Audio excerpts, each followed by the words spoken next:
some relationships might end when you start bringing some of this stuff up. Not expressing your emotions is a survival strategy for sure. Yeah. But it is negatively impacting the health of the household. They don't say, oh, it's a survival strategy. They don't say, well, I'm fearing the loss of love. Avoiding the hard conversations, avoiding conflict, that seems like an intelligent idea.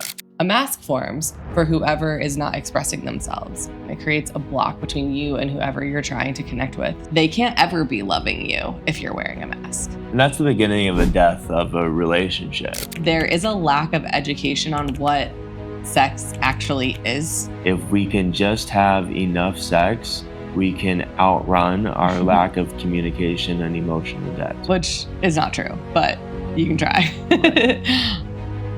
Welcome to the Well Worship Man podcast, where men come to build unshakable presence, become the rock in their relationships, and build a legacy that lasts beyond their years. Here, we explore the path to mature masculinity through humble power, daily devotion, and unwavering integrity. Thanks, baby.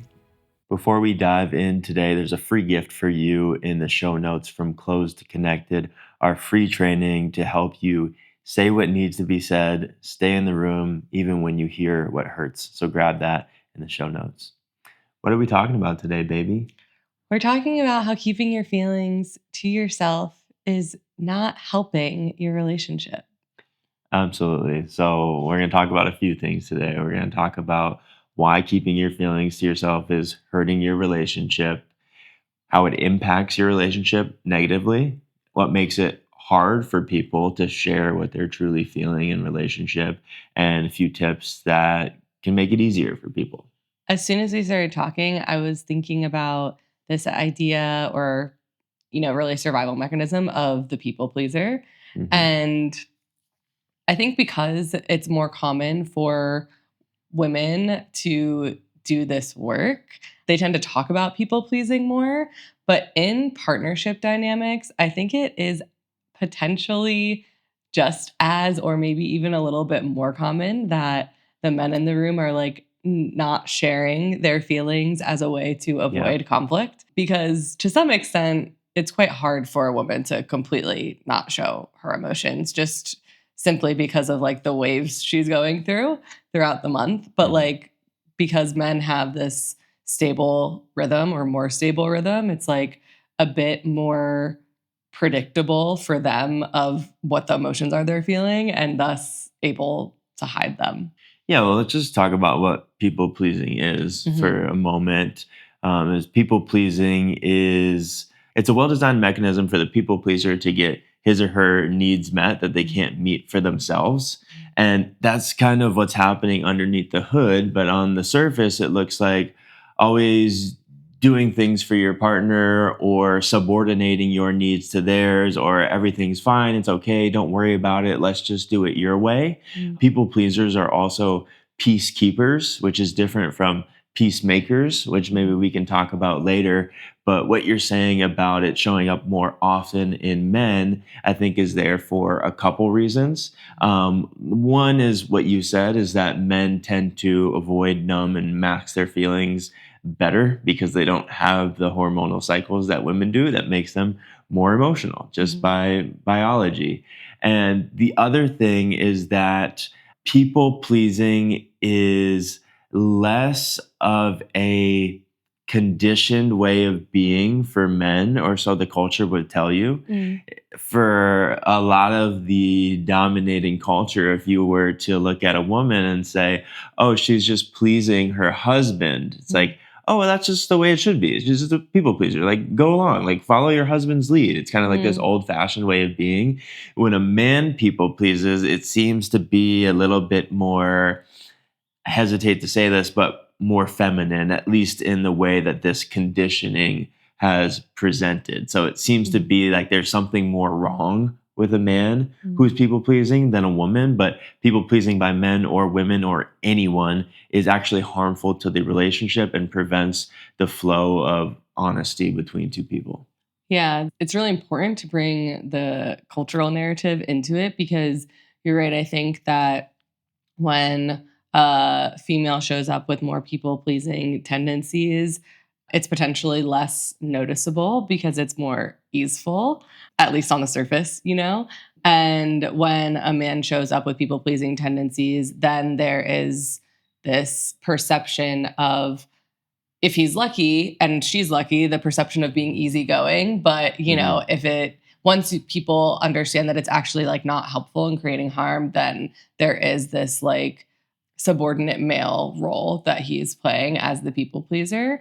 But I think that mentioning, a lot of times people will lift up someone who's actually working from people pleasing tendencies as someone who's easygoing, because in the moment there isn't something to solve. It's like, okay, everything is just going with the flow, so to speak. But actually, especially over time as a habit, if someone's continuously not speaking their needs or their desires or their emotions, like it becomes super problematic. Yeah. When you call somebody easygoing, like generally that's a compliment. Mm. But when it is a way of being to go along with what somebody else wants instead of what you want, what it really is being docile and being a doormat. Mhm. And so we entered this conversation talking about people pleasing because people pleasing is just one of the ways that hiding your feelings or keeping your feelings to yourself shows up in relationship. But for a lot of people, like avoiding conflict, keeping peace, avoiding the hard conversations, avoiding conflict, that seems like an intelligent idea.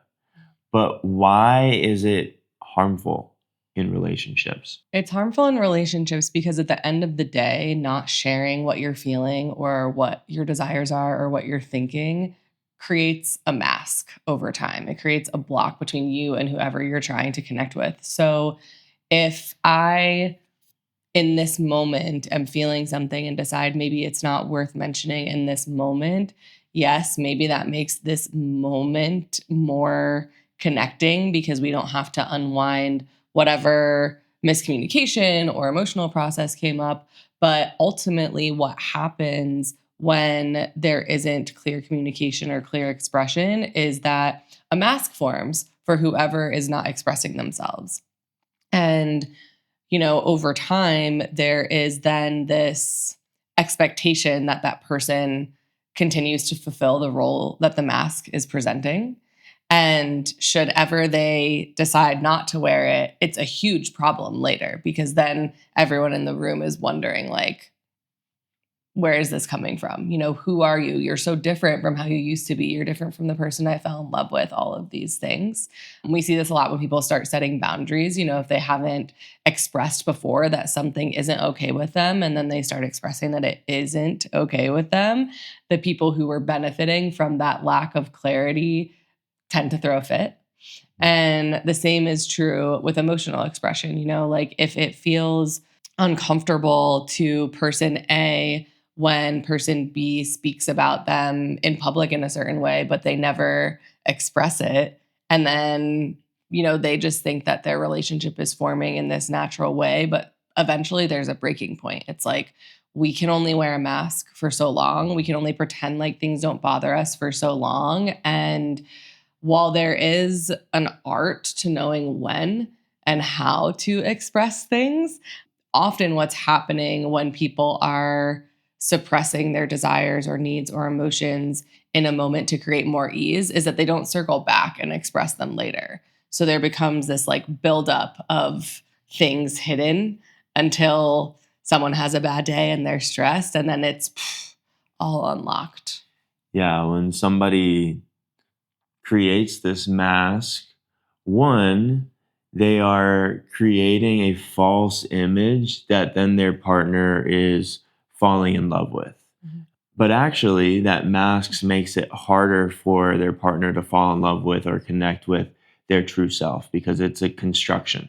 Mhm. And then on the side of the person who is creating the mask, that mask becomes heavier and heavier. There's a Rumi quote that, a face that has outgrown its mask, it becomes scratched. Like you're growing into this mask that no longer fits you. So over time, you have to contort yourself more and more and more to fit into this image that you've pre-selected, and that becomes exhausting. And eventually, you do get to this breaking point.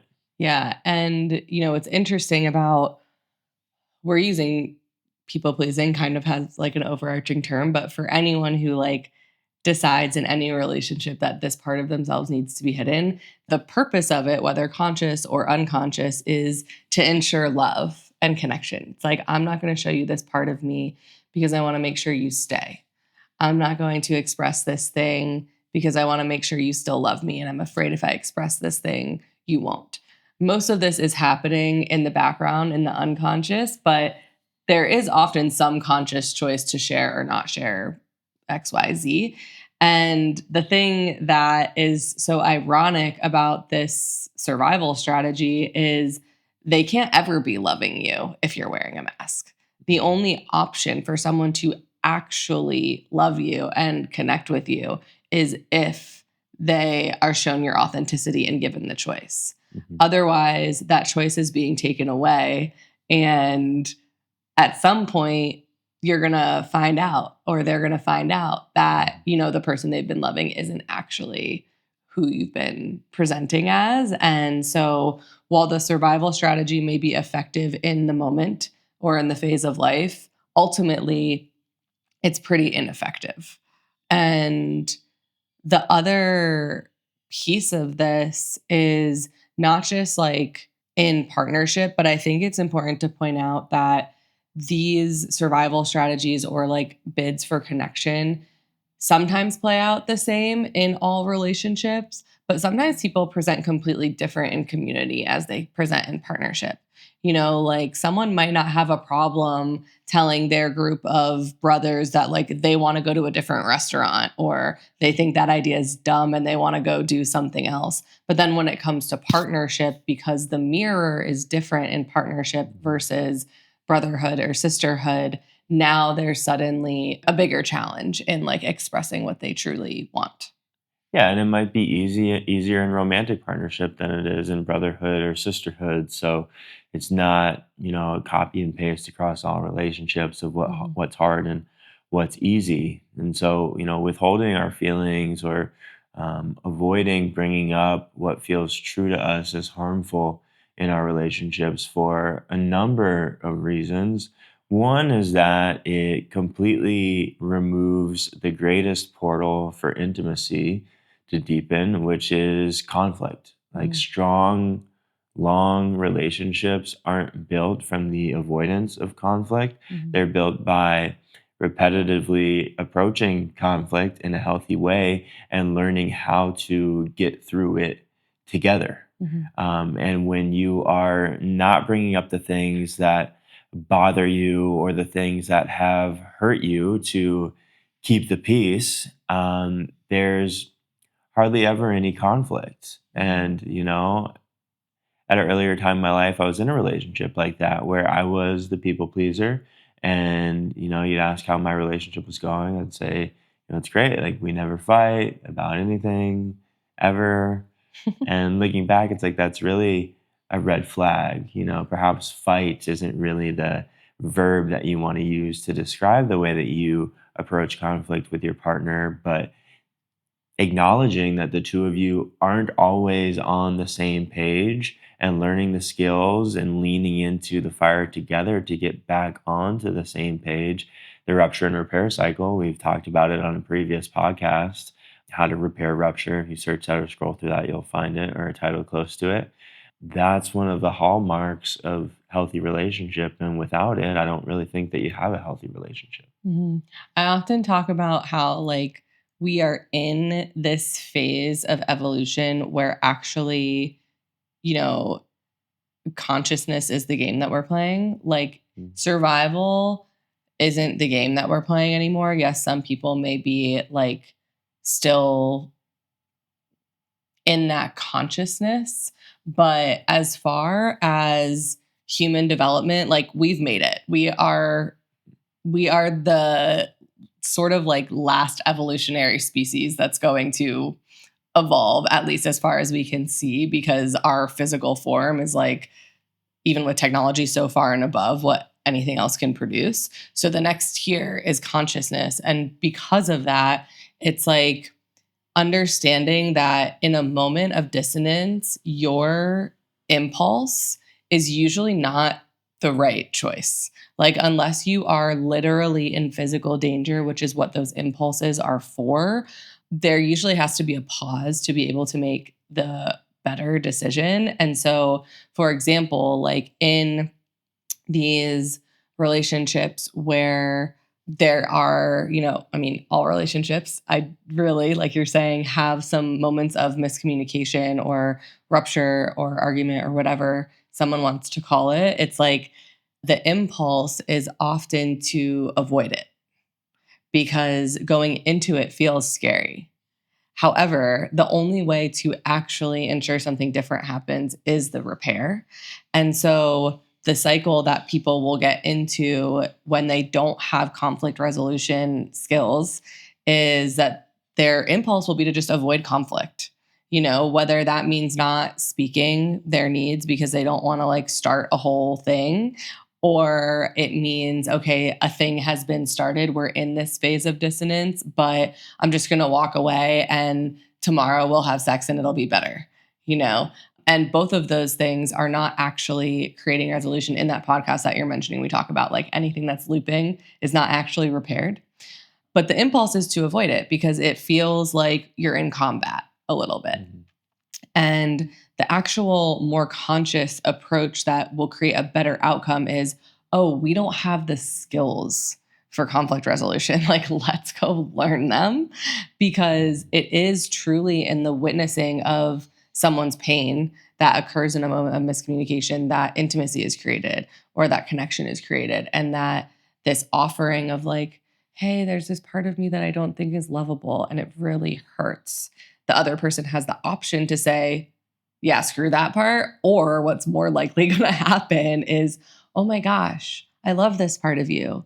And then there's like a deepening in the level of connection that exists. But it's important to recognize that like these survival strategies that feel natural in moments of heat are primarily like no longer necessary unless you are in a situation of physical violence. Mhm. Yeah.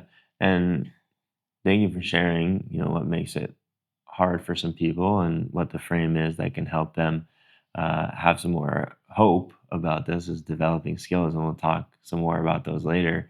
And another way that this harms relationship, and we talked about this in preparation for this podcast, is in intimacy, in physical intimacy and emotional intimacy. The more that you think of bringing something back and don't, or convince yourself that it's silly or stupid, and that doesn't go anywhere. It's just like feeling an emotion that comes up and you don't fully feel it. It goes somewhere, right? That missed opportunity, that way that your partner didn't connect with you or missed out on what you were saying or didn't follow through on a commitment.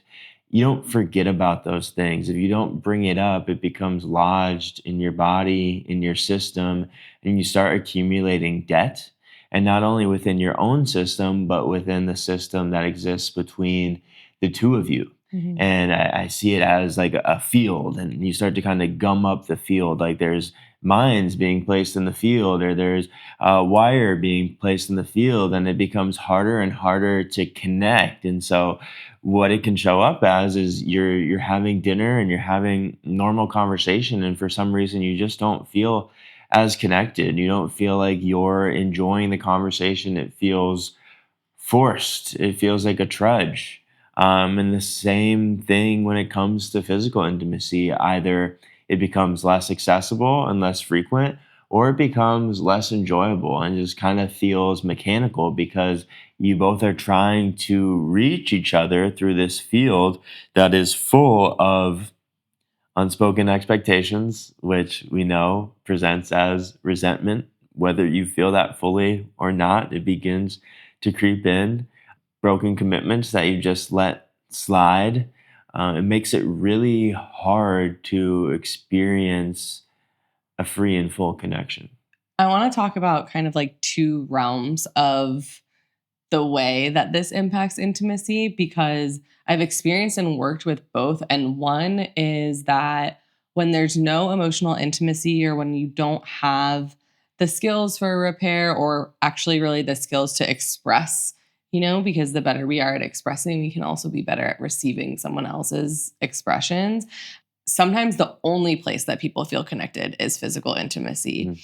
And so the relationship becomes much more about the sexual chemistry than the emotional chemistry. And if we can learn to actually express our emotions in a way that is clear and loving and also receive other people's expressions in a way that is also loving, then that connection that you're potentially feeling in intimacy gets to be present all the time. It's not exclusive to that act. But for some people that have this block in expressing emotions or in being able to understand that other people's emotions aren't an attack on them, but is just their experience, like sometimes physical intimacy is the only space that feels safe.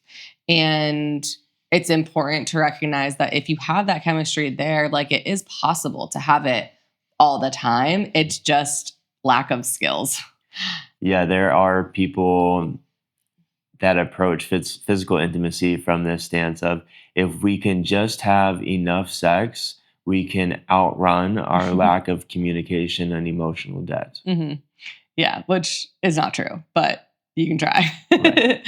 And then the other piece is, okay, maybe there is good sexual chemistry, but there is a diminishment of it, like you're talking about over time as the emotional connection wavers because things aren't being expressed. And something that I think is a huge miss in culture because of like religious programming and abstinence only education and stuff is like there is a lack of education on what sex actually is. So we get all of this information about how it is a physical act, and sometimes people will also feel emotions in it, but it is also an energetic connection and also a spiritual connection and also emotional and physical. And so while some people may be having what they would designate as good sexual intimacy physically without these emotional shares and connections, it actually like isn't possible to have the experience of sexual intimacy to the level with which it's designed if you are not connected on all of these planes. And I can only speak from my own female perspective, but in my experience, like if there is a moment that kind of like makes my body shiver in miscommunication and connection, then that shiver is stored in my body as tension. And there's all of this content out there about like the importance of feminine opening and surrender, and people are conflating that with like she should be surrendered all of the time. But the truth of sexual intimacy is that like her body must surrender in order to be penetrated. And her body must be open and relaxed in order for like full pleasure to occur. And so if there is a moment of miscommunication in connection or in partnership that I don't express, it is it going to negatively impact our intimacy, whether I want it to or not. Like whether it's conscious or not, that like you were saying, emotions or felt senses get stored somewhere if not expressed.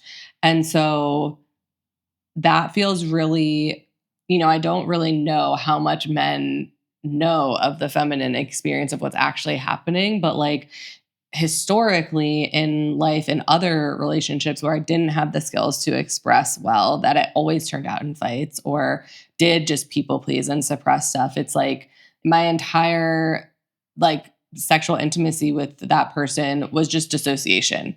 Like, yes, it made me feel connected in the end because there was some sort of expression of closeness. But for the most part, I was like not in the room.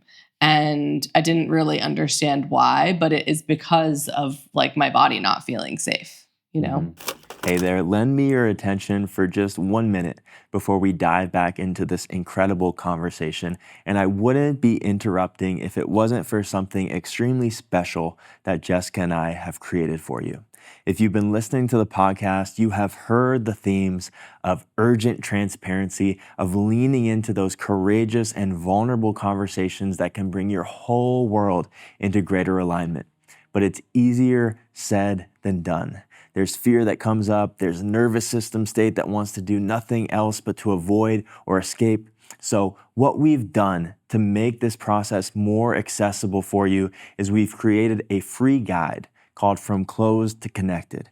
It includes a short video and a script that you can follow so you can have the conversation that you've been avoiding, the one conversation that can change everything in your life and your relationships.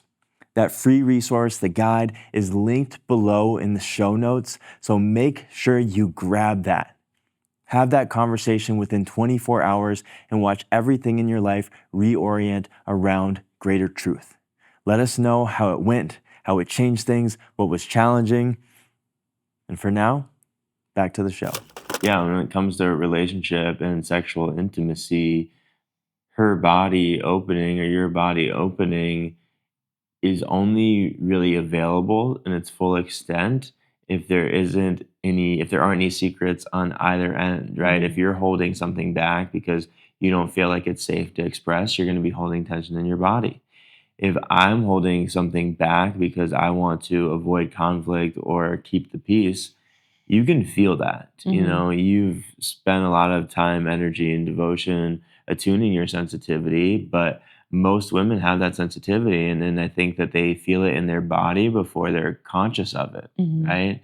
And so one reason that your body would close or a woman's body would close if the man was carrying stuff is it's really safety on both ends. You must feel safe to express, and the man as well.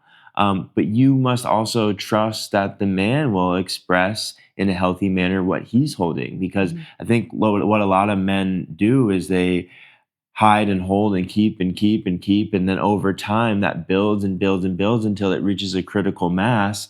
And then when it comes out, it's like this explosive expression, or it's like this laundry list of things that he's been frustrated about. And it's like this tidal wave. And it's how could she ever feel safe receiving that, right? So it's the man's, both partners' responsibilities to not carry stuff like that and to speak it as urgently as possible to when they feel it, because it does become dangerous to the whole relationship when you start to hold an inventory of these things that you haven't spoken. The other thing I'm thinking as you're speaking is like, in addition to, the female body opening or the feminine, if someone is on the receiving end of something, because this could apply the other way as well, of like, but in addition to the feminine essence opening in intimacy and needing safety to do that, there's also this level of confidence that's required in connection in sexual intimacy. And the reason I'm bringing this up is because I'm hearing as you're talking, the millions of times I've had this experience in other partnerships, and I know it is like a collective experience of someone in the partnership saying, often the female or the one with like more sensitivity, but someone in the partnership saying like, "Hey, are you okay? I'm not feeling connected." And the other person saying, "I'm fine."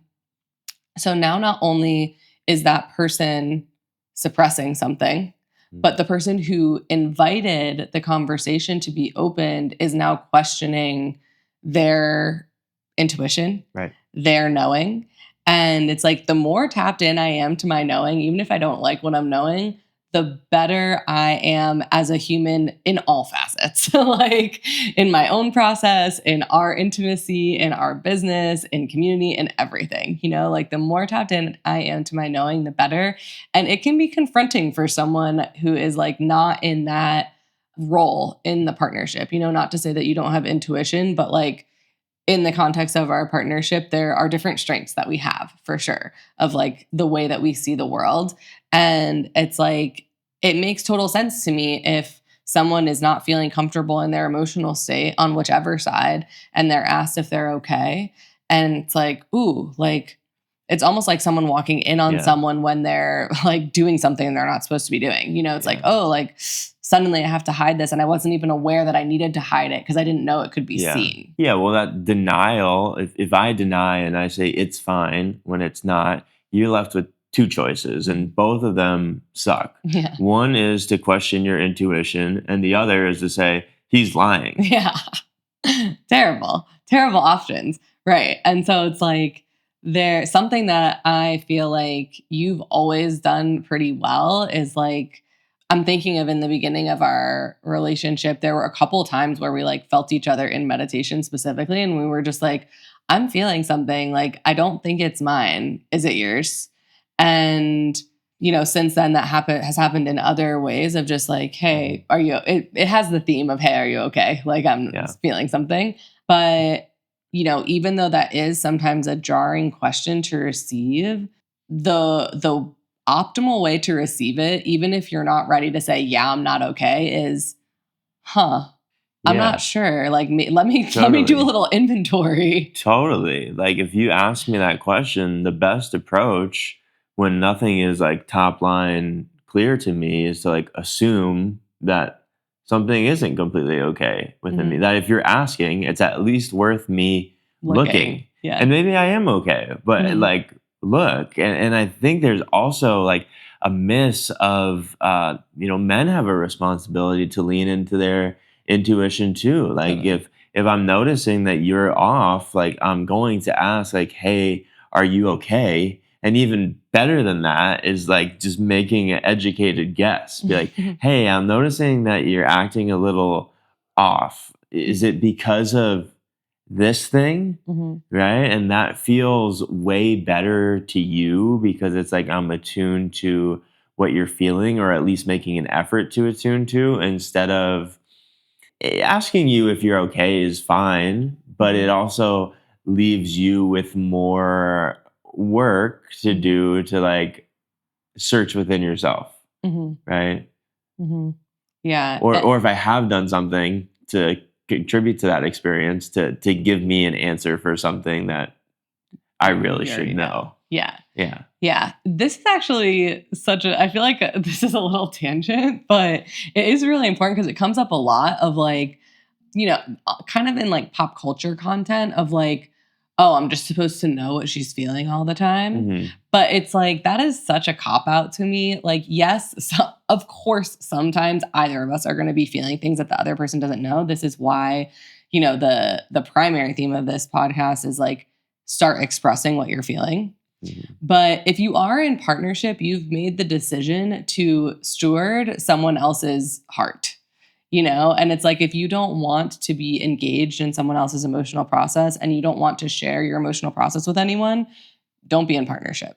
That is part of the game that you're entering. And so this frustration that people have about like not wanting to talk about feelings, it's like, that's why we're here. That is literally the function of partnership, is to be held in physical, emotional, and like spiritual, energetic safety, like on all accounts, with one person that is caring for you more and better than anyone else ever could, and you offering the same. So if you don't want to play the game, simply don't play it.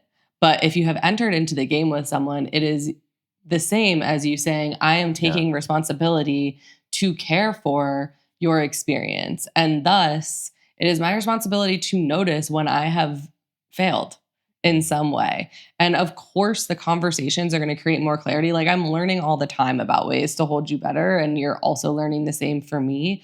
And someone saying like, oh, I'm just supposed to know why you're upset is a cop out. Like, if there is an energy in the field that's making either person uncomfortable, the first thing is internal discernment of, is this mine or not? And the second thing is, okay, if it is the other person's emotional process, like, did I contribute to it? And if I did, how did I? Yeah, I always have my finger on your emotional pulse. It may not be what's forefront in my consciousness, but I always know how you're feeling, or I have an idea of how I think you're feeling. Yeah. You know? Yeah. It's never like I have no idea what's going on with Jessica. That's whack. Yeah.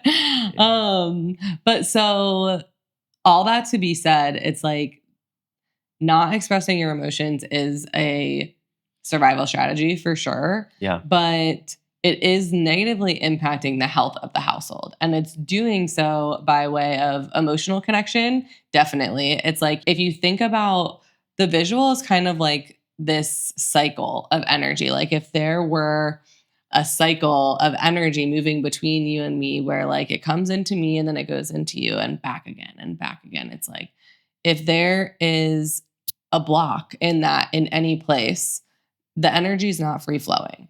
Brene Brown says you can't like selectively numb emotion. And it's the equivalent. It's like I can't selectively numb which parts of me you get access to. If there's a part of me you're not getting access to, then you don't have access to me. Yeah. And that's the beginning of a death of a relationship. If a person starts closing down certain parts of them so that their partner cannot access those parts, it's like that person's already starting to leave the relationship piece by piece. And that might take years. They might never actually physically leave, but the relationship's dead. Totally. You know? And you mentioned that this is a survival strategy, is hiding emotions and not saying how we feel. But if you ask somebody like, hey, like why don't you bring that thing up?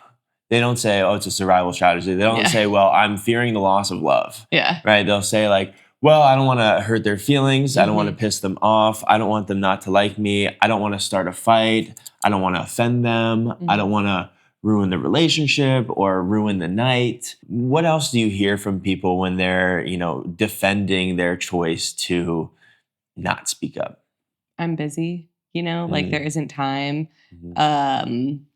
I'm also thinking of just like, I'm just feeling the weight of like when people actually don't have practice repairing of like, oh no, like I don't want to ruin a good day. Right. Like we were having a good day. And if I bring this up, like now it's a whole thing, it's like hours of us just doing XYZ. And it is true. Like when there's emotional expression, until you're in it, you have no idea how easy or challenging the repair of that's going to be.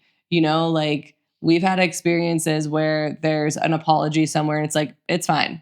Like that's not that big of a deal, and maybe it's like a 10-minute conversation or a 30-minute conversation. And then like we've also had experiences that are hours, and something that is really powerful in this practice of like being devoted to being fully connected on all levels is like we've agreed that however long it takes we will repair, and does that apparently like on the surface derail our day sometimes or what we think is going to happen on a certain day?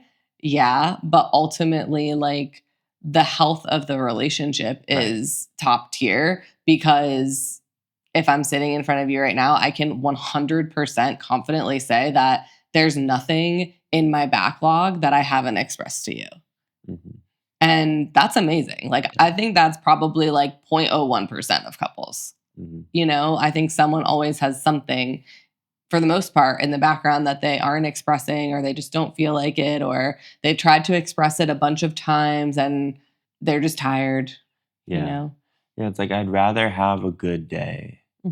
But really what they're saying is I'd rather have a day that's absent of conflict because the day that you're going to have, it's going to be okay. It's not going to be great because you're going to have this thing that's between the two of you that both of you refuse to speak about.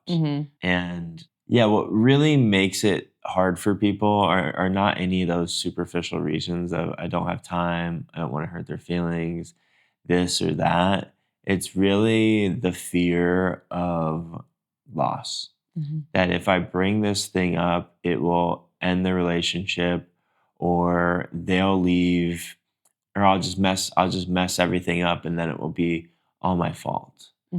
And it's true. Some relationships that are misaligned might end when you start bringing some of this stuff up. And another thing people say is like, well, we like do pretty good.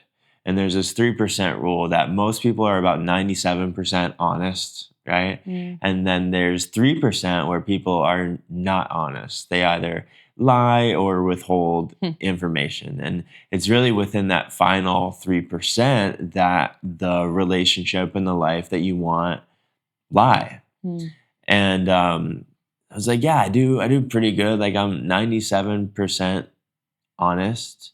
But that final 3% is actually really terrifying. And it will be what clears the relationships out of your life that were built on these masks.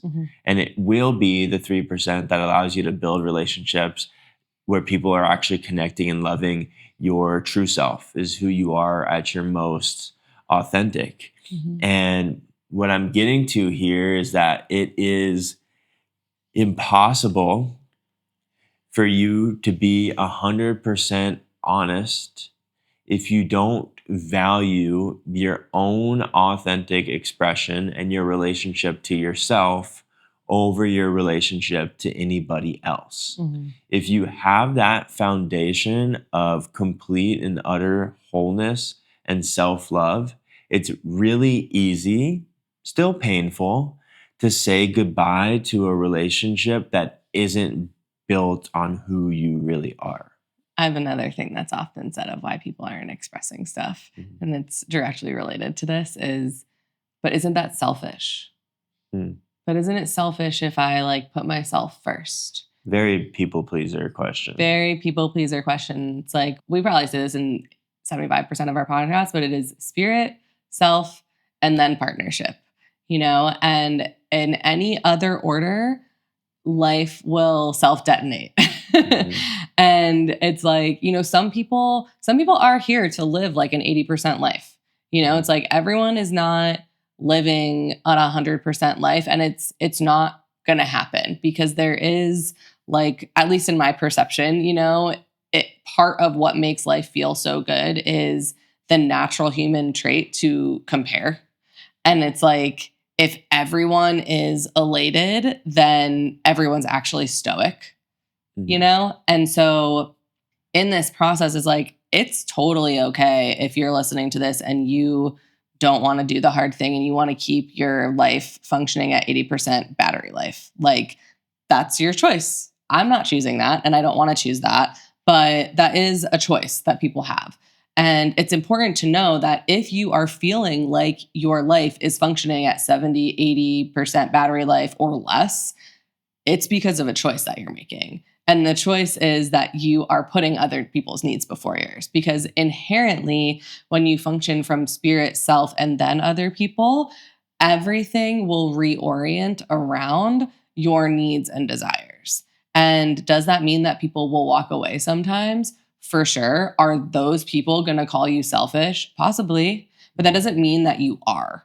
And there is a real need as you start unwinding, like, my needs actually are the same as other people's needs. You know, ultimately, if you zoom out, what's best for me actually is best for everyone, because if I'm putting myself in a low seat, then I'm just resonating other people to their low seat also. But it's like, as you unwind that, you have to be willing to be the villain in someone else's story. Totally. Because you can only be the hero in someone else's story if you're more important than they are. And they can only be the hero in your story if you have placed them in a seat above you. Otherwise, you're the hero of your own story. And if you're the hero of your own story, you are the villain of someone else's story. Yeah, I have a coach that says, you know, if you're not willing, he says the devil, which I think is like kind of like hard language, but if you're not willing to be the villain or the devil in somebody else's story, like, you're not playing life hard enough. You're not really standing for anything. And to this feeling of, you know, well, isn't it selfish? If your hierarchy is askew and you've been consistently subordinating your emotions, desires, and needs to other people, beginning to put yourself first is going to feel selfish. It's not. It's going to feel that way because your reference point has been so askew and so unhealthy. You're not operating from center. So that was something that I experienced as I was healing my people pleasing tendencies is part of the healing path was actually doing things that felt selfish and then receiving feedback that, oh, wait, that's not actually selfish. That's actually what's best for me. And the people that love me are fans of that.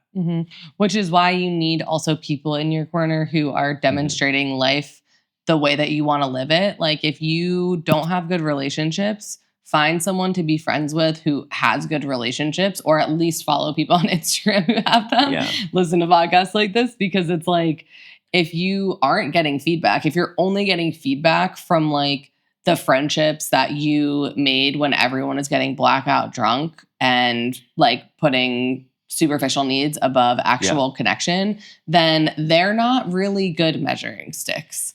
Your measuring stick needs to be the one of the life that you desire, not the one of the life that everyone around you has.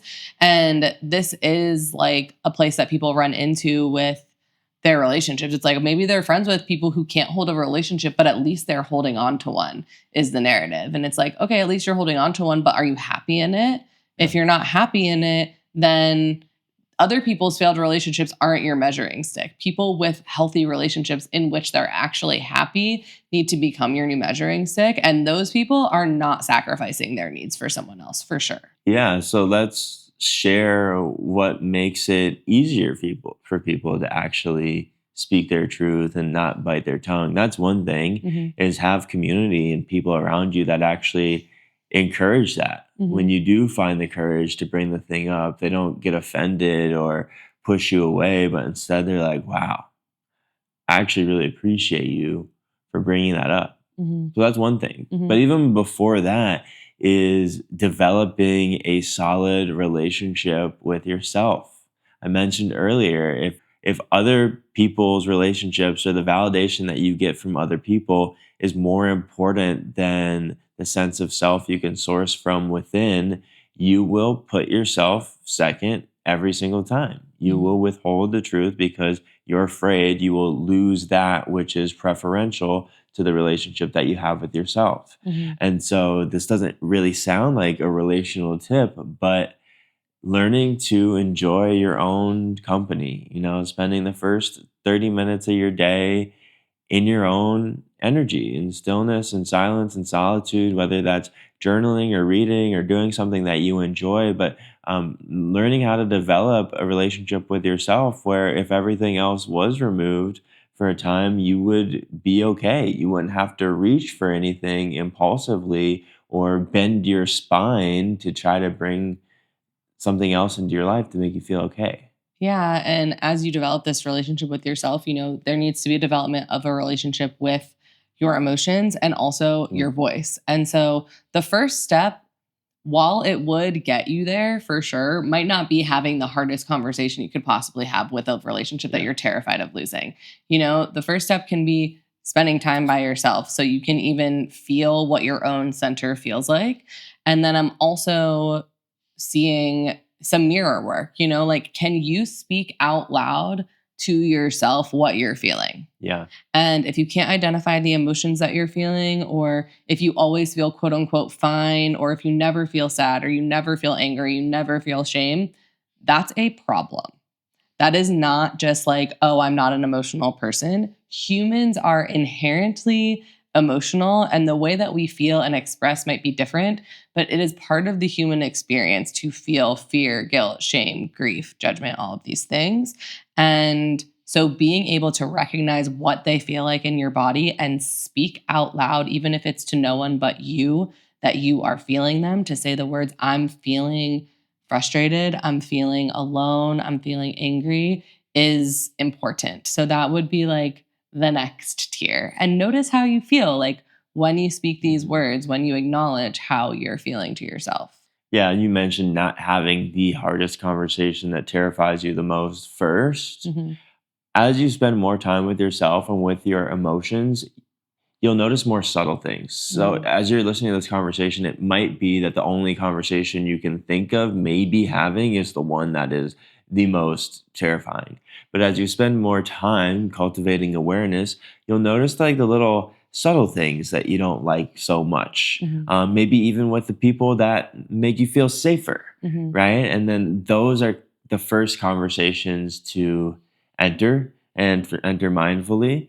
And a tip is there's going to be the thing that you feel a type of way about, and then there's going to be the conversation, which you're going to feel some apprehension, some trepidation, some fear, maybe feel a little bit awkward. A great way to open those conversations, which really a lot of the time allows the other person to drop their defenses, is to say, hey, I need to talk to you about something, and like I really don't want to. It feels pretty awkward for me, but I feel like I need to share it.